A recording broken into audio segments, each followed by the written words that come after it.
के digital platform पर आपका स्वागत है। मैं हूं आशीष और इस समय मेरे साथ मौजूद हैं सोशल मीडिया सेंसेशन बाबा जी, अभय सिंह या आईआईटी वाले बाबा, क्या कहूँ मैं आपको? अभय सिंह ही ठीक है, मतलब बाबा शब्द सही नहीं है ना, क्योंकि दीक्षा और वो सब तो नहीं लिया मैंने कुछ भी। लेकिन बाबा जी आपको सभी बाबा ही कह रहे हैं क्योंकि आप खुद उस वेशभूषा में हैं और आपकी जो बातें हैं वो आध्यात्म की हैं। एक आईआईटीएन जो कि आपने जैसा कि आपने बताया कि आप आईआईटी मुंबई से हैं और आईआईटी के बाद आप आध्यात्म की हो रही, ये ऐसा कैसे है? तो बाबा कहने में दिक्कत नहीं है, क्योंकि वैसे ज्ञान तो मेरा बाबा वाला ही है। जी बट जो कि अभी क्या हो गया कि बिना स्ट्रक्चर वाले लोग यदि ऐसे होते हैं एनलाइटन, तो उन लोगों को फिर तुम क्या बोलोगे, मतलब वही वाली चीज़ हो जाती है। बाबा बोलोगे कि नहीं बोलोगे। आपका मेरा एक सवाल है कि आप में और अन्य बाबाओं में क्या अंतर है? मतलब ऐसा नहीं है, बाकी भी अपने हिसाब से हैं। जैसे बहुत सारे लोगों को इस चीज़ के वो हो रहा है ना कि जैसे गुरु के बिना ज्ञान कैसे हो सकता है। अब जैसे सदगुरु का एग्जांपल लो, अब उनके भी जन्म में तो कोई गुरु नहीं थे, जी वो भी सेल्फ ही उनको समझ में आया एक दिन ऐसे बैठ के, तो अब उनको भी तो गुरु नहीं है। तो ऐसा तो कोई ज़रूरी नहीं होता है। रमना महर्षि थे, उनको भी कोई गुरु नहीं थे। जी। तो आप महाराज जी आपने कब आईआईटी किस बैच में रहे आप? आईआईटी में 2008 से 2012। 2008 से। तो महाराज जी आपकी एक और बात बड़ी चल रही है आपकी लव लाइफ के लेकर, तो उसके बारे में कुछ बताएं आप। नहीं, लव तो यही है ना, अभी सिर्फ धर्म का काम कर रहा है ना, बाकी भगवान देख लेंगे जो होगा। नहीं, आपकी एक प्रेमिका थी, एक प्रेम कहानी बड़ी चर्चित हो रही है, सोशल मीडिया पे बहुत ट्रेंड कर रहा है कि बाबा जी की एक प्रेम कहानी थी, बाबा जी को वहाँ से शायद धोखा मिला इसलिए उन्होंने विरक्त हो गया, उन्होंने सांसारिक जीवन से मुंह मोड़ लिया। नहीं, मेरा सांसारिक जीवन से विरक्त हो गया था, इसलिए मैंने फिर उसको रिलेशनशिप को भी एंड कर दिया। क्योंकि अब तुमको वही है, थोड़ा फीलिंग ही नहीं आ रही है उन सब चीज़ों में, तो फिर ज़बरदस्ती क्यों ड्रैग करना है ना। याद आती है उसकी?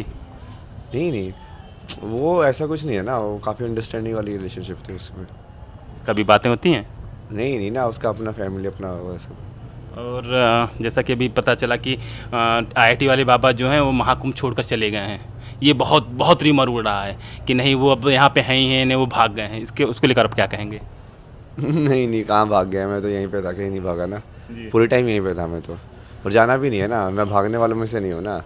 चाहे मर जाए लेकिन भागो मत, पीठ मत दिखाओ। बाबू जी जो प्रेम की बात हो रही है तो उस प्रेम को लेकर आज का जो जेंजी, आप जाने जेंजी यूथ जो है वो बड़ा उसका कॉन्सेप्ट अलग है, तो उनके लिए आप क्या कहना चाहेंगे? प्रेम, असली प्रेम तो वही है ना जो दो एनलाइटन बींग्स के बीच में होता है, जी क्योंकि वही लोग हैं जो संसार के अद्वैत वाले भावना को समझ सकते हैं। जी तो तभी तुम अनकंडीशनल लव जिसको बोलते हो वो कर सकते हो। बिना स्पिरिचुअल वाला इंसान जिसको अनकंडीशनल जीना ही नहीं आता, जी। वो अनकंडीशनल लव कैसे करेगा? कंडीशनली करेगा ना वो तो हमेशा ही। तो भगवान से आपको प्रेम है कि भक्ति? भगवान से तो वही सेम ही है, वो प्रेम मैंने बताया ना अनकंडीशनल है। जी तो यदि वो अनकंडीशनल डिवोशन है जी तो वो भक्ति है। जी। तो आप भगवान दो रूप में लोग, निराकार और साकार, तो आप किस रूप में उनको मानते हैं? दोनों रूप में है। अभी साकार रूप में भी जैसे आपके फॉर्म में भी वही भगवान ही बात कर रहे हैं मेरे से, ये हवा के फॉर्म में भी वही हैं, ये सारी की सारी आवाज़ ये भगवान की आवाज़ है। जी और फिर निराकार रूप में कि मैं अपने अंदर यदि जाऊँ तो मैं देखूंगा कि हाँ ये तो कुछ भी नहीं है, मतलब शून्य ही सत्य है। मैं आपके फैमिली को लेकर कुछ बात करना चाहूँगा, जैसे आपके माता पिता, तो क्या आपकी माँ जो हैं जिन्होंने आपको जन्म दिया, तो क्या आपको उनकी याद आती है? तभी तो ये सब आध्यात्म कर रहा हूँ मैं, बहुत याद आती है ना देवी की शक्ति की। जी। तो आखिरी बार उनसे आपकी मुलाकात कब हुई थी? नहीं, आप समझे ही नहीं ना। जी। मुझे याद आती है महादेवी की और शक्ति की। यानी महादेवी और शक्ति, आप उनको अपने माता पिता मानते हैं? महादेवी और महादेव। जी। जिन्होंने पूरे संसार को जन्म दिया। हाँ। तो इस अनुसार तो सभी आपके भाई बहन। हाँ। आप देखिए महाराज जी कि जैसे आप आईआईटी मुंबई से आप आए, आज का यूथ जो है वो आईआईटी आईएम जाना चाहता है, उसके बाद वो फॉरेन कंट्रीज़ में जाकर कमाई करना चाहता है, डॉलर छापना चाहता है। तो आपने कभी सोचा नहीं कि मैं इस बाबा न बनकर मैं आईआईटी कर लिया हूँ, मैं आईआईटीएन हूँ, तो मैं कुछ और करूँ? नहीं ना, ऐसे बाबा बनने का फिर से वही आ गया ना, कि ऐसा कुछ तो है नहीं कि बाबा बन गया मैं। जी वो तो तुम उस ज्ञान के पीछे जो गए गए और तुमको समझ में आया, वो अलग अलग प्रोसीजर से मैंने समझा उसको, जो मेरा प्रोसीजर था वही। आप जी उसके बाद तो जैसे अभी जो है जो काम कर रहा हूँ मैं नॉलेज के अंदर, अब तो मैं ज़्यादा काम कर रहा हूँ, जैसे पूरा म्यूज़िक की स्टडी करना, पूरा अलग अलग कला के अंदर भी जितनी आर्ट फॉर्म्स होती हैं, डांसिंग फॉर्म्स, ये सब की स्टडी करना, ये सबको करके भी देखना कि हाँ वो होता कैसे है। योग के अंदर भी अलग अलग साधना है, ये सब तो काम तो मैं ज़्यादा ही कर रहा हूँ अभी। म्यूजिक की स्टडी तो क्या आप कुछ अच्छा कुछ सुनाएंगे क्या आप अपने हमारे दोस्तों को कुछ भी कुछ भी वो सुनाते ना सानंद मानंद, जी। बढ़िया ना। सानंद मानंद वने वसंतम आनंद कंगम हत पाप वृंदम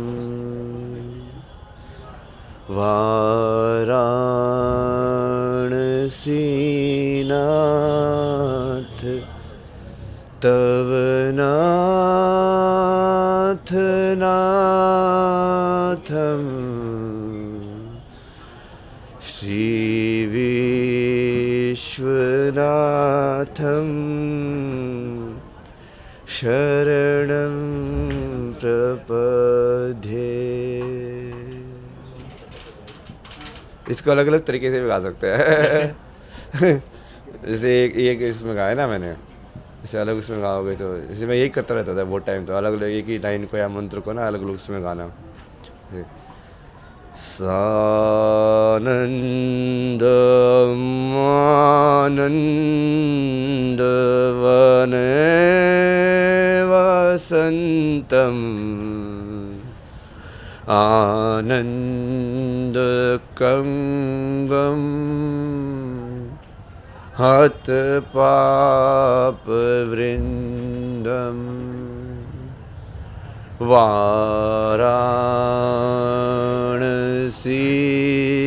वाराणसीनाथ तव नाथ नाथम श्री विश्वनाथम शरणं प्रपद्ये। फेस भी अलग है, मतलब बहुत जी कुछ हो जी सकता है इसके अंदर। देखिए महाराज जी ने जैसा भी गाया और महाराज जी मैं एक लास्ट एक लाइन से खत्म करना चाहूँगा। आप ये जो यूथ है उसके लिए कुछ संदेश अपने आप क्या कहना चाहेंगे कि जो अभी सनातन को के लेकर लोगों में अलग अलग धारणा है, जो यूथ है हमारा है वो सनातन के कॉन्सेप्ट को सही समझ नहीं पा रहा, तो आप क्या उनको संदेश देना चाहेंगे? तो ये सब भी उसका ही हिस्सा है ना। जैसे मैंने अभी ये जो म्यूजिक है, तो पहले जैसे राग होते थे, वो बोलते थे कि राग से बारिश हो जाती थी, राग से ये हो जाता था। राग भैरवी हाँ, तो ये सब कैसे होता था? जी तो तब आप संगीत को समझोगे, आध्यात्मिकता को समझोगे, एनर्जी को समझोगे, ऊर्जा को, तभी तो समझ में आएगा वो सब चीज़ें। तो आध्यात्म तो ऐसे नहीं है ना, कोई एक छोटी बाबा बनना आध्यात्म है। जी इन सबको समझना, एक कलाकार भी एनलाइटन हो सकता है ना, कोई डांसर भी एनलाइटन हो सकता है अपने कला के माध्यम से। हुए हैं ना बहुत सारे लोग, बहुत सारे लोग। बहुत सारे लोग हुए हैं भाई।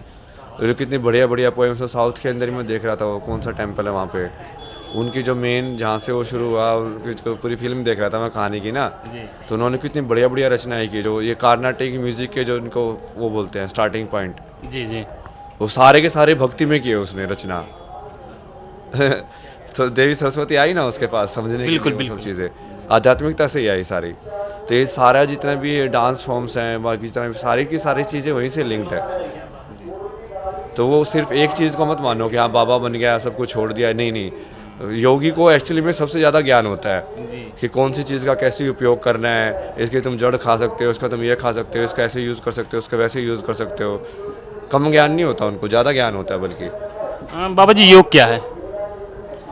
योग, अब तुम्हारी जो चेतना है वो अलग अलग भाषाओं में, मतलब उसको एक्सपीरियंस करने के लिए दुनिया को डिस्क्रीट उसमें डिवाइड कर देती है कि मैं इसको डिस्क्रीट फॉर्म्स में एक्सपीरियंस करूँगा कि ये इंसान अलग है, ये अलग है, ये अलग है, ये अलग है, ये अलग है।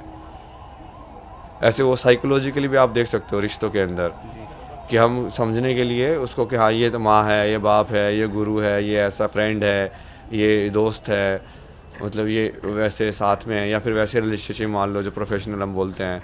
जैसे आप रिपोर्टर हो, मैं इंटरव्यू देने वाला हूँ, या कोई और जैसे कैमरामैन है, तो ये सब भी जो हम आइडेंटिटीज़ में देख रहे हैं तोड़ के उसको, उस सारे आइडेंटिटीज़ को तोड़ के वापस से तुम आई एम ह्यूमन और I am basically living being, I am human के बाद सबसे पहले तो आई एम ह्यूमन की आइडेंटिफिकेशन पे आओ, ठीक है, जो कि सब वही है सबसे पहले तो, 8 जितने भी 8 बिलियन है 9 बिलियन है सब वही है सबसे पहले तो, I am an human being.